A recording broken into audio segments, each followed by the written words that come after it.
Hola, mi nombre es Gabriela Contreras Peña y les voy a platicar sobre un artículo que encontramos en la revista de investigación en educación, escrito por García Andrés en el año 2015. El artículo tiene como nombre La motivación, el punto clave de la educación. Bueno, este artículo lo que hace o aporta es mejorar la calidad educativa. Esto mediante la creación de nuevas actitudes que los docentes van a ir desarrollando, y esto que va a provocar o favorecer el enriquecimiento de los aprendizajes en los alumnos a nivel secundaria. En este artículo se divide en 3 partes y lo va a manejar como una receta. A continuación les explico cuáles son esas partes. Son 3 partes, como les comentaba. La parte 1, que es abriendo el apetito. La parte 2, los ingredientes básicos. Y la parte 3, que son los ingredientes extra.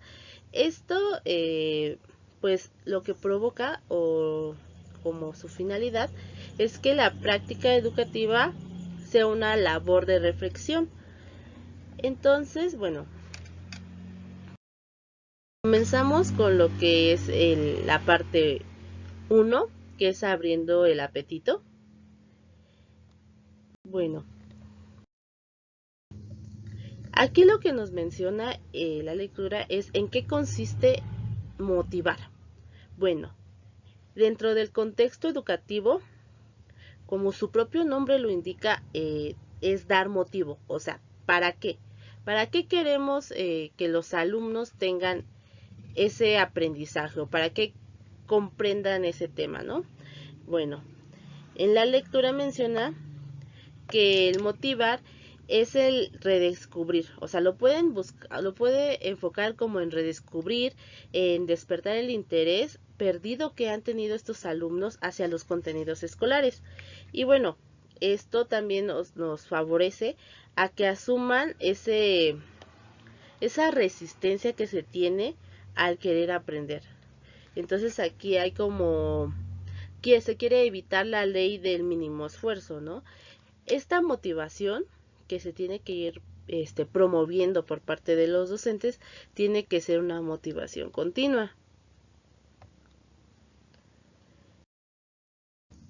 Bueno, aquí, pues como ya les había comentado, se enfoca en estudiantes de secundaria y como sabemos son adolescentes. Estos adolescentes pues están en cambios físicos, en cambios emocionales, están buscando una identidad. Entonces, por lo tanto, es una tarea ardua en donde la estimulación tiene que ser permanente, pero esta es constantemente cambiable o cambiante. ¿Por qué? Porque los alumnos en esta edad, sus gustos cambian. Puede ser que en primer grado les guste mucho las caricaturas y ya tal vez avanzando el tiempo sí, avanzando el tiempo pueden tener otros gustos, ¿no? Entonces, por eso es cambiante. Tiene que ser accesible, o sea, para todo el grupo y evitar la dispersión. Entonces aquí el docente tiene como que una tarea muy grande porque tiene que ver la forma en la que va a presentar los contenidos del aprendizaje. Obviamente esos contenidos pues sabemos que están en una base curricular. Aquí el docente tiene que ser creativo y buscar los intereses del grupo. Bueno, como ya les había comentado anteriormente, esta motivación debe de ser constante y no debemos como que aflojar esa motivación que nosotros debemos generar en los alumnos. En la parte 2, que es los ingredientes básicos, bueno, aquí tenemos que ver el valor intrínseco de los aprendizajes. Bueno, el valor intrínseco es el valor que tiene el hecho de aprender algo, concebirlo y asumirlo como un elemento necesario en nuestro proceso de crecimiento y maduración como persona. Entonces, tenemos que ver el para qué sirve esto. ¿Para qué sirve que los alumnos sepan tal cosa? ¿Cuál es? ¿por qué los alumnos deberían saberlo? O sea, ¿cuál es la función? ¿Para qué sirve ese aprendizaje? Entonces, aquí los alumnos, pues tienen que verlo como un proceso de crecimiento y maduración como persona. O sea, que lo pueda él formar y lo pueda llevar a cabo, pues este aprendizaje, pues ya implementarlo en su vida diaria. Bueno, aquí el docente tiene que seleccionar contenidos que justifiquen ante el alumno la necesidad de su conocimiento. Tiene que seleccionar aprendizajes que despierten emociones y generen sentimientos.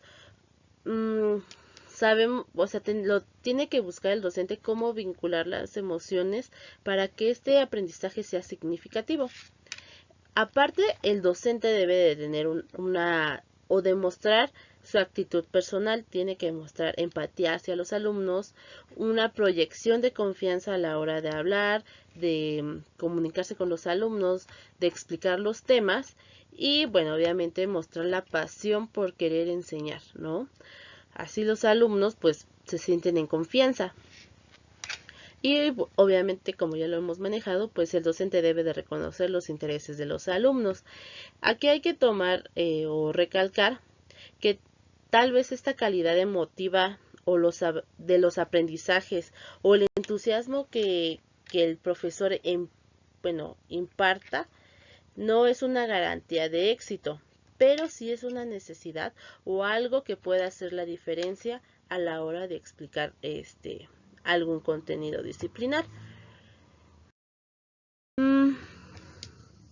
Luego encontramos la parte 3, que es los ingredientes extra. En esta, pues ya son los valores extrínsecos. Como anteriormente vimos los intrínsecos, y los extrínsecos son los que están como que fuera, ¿no?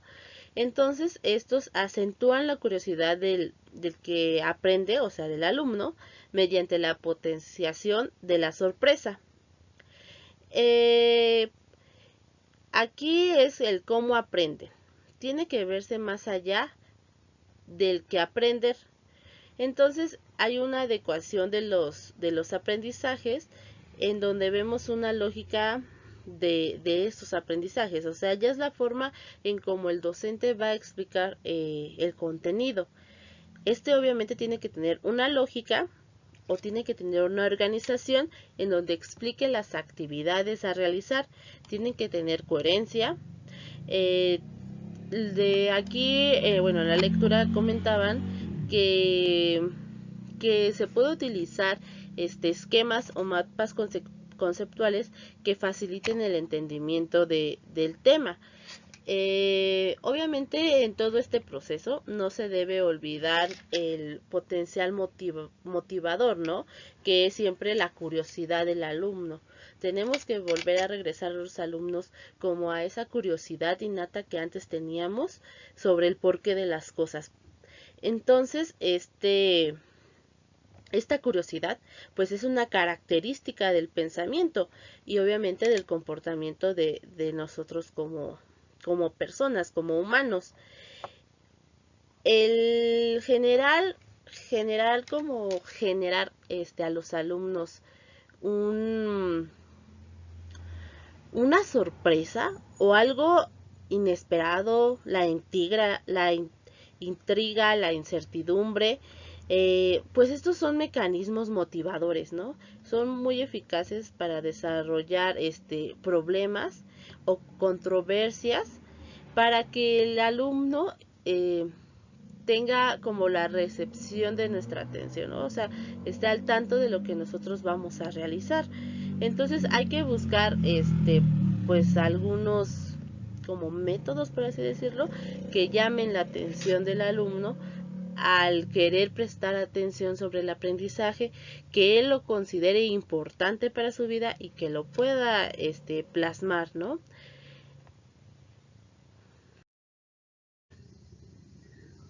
Y bueno, para como sintetizar toda la información que acabamos de decir, bueno, tenemos que ver como docentes el contenido.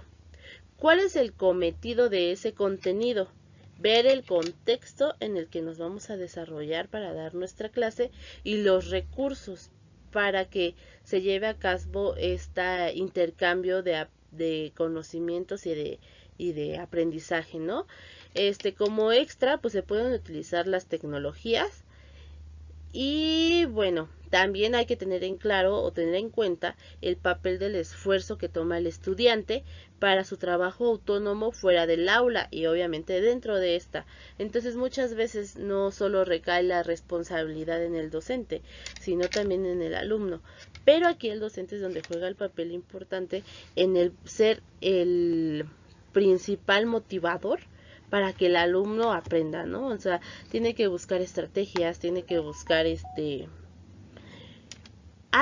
tiene que buscar algo que llame la atención al alumno para poder llevar a cabo su clase. Y bueno, eso sería todo de mi parte. Y aquí les dejo la referencia del artículo por si gustan leerlo y puedan indagar más sobre el tema.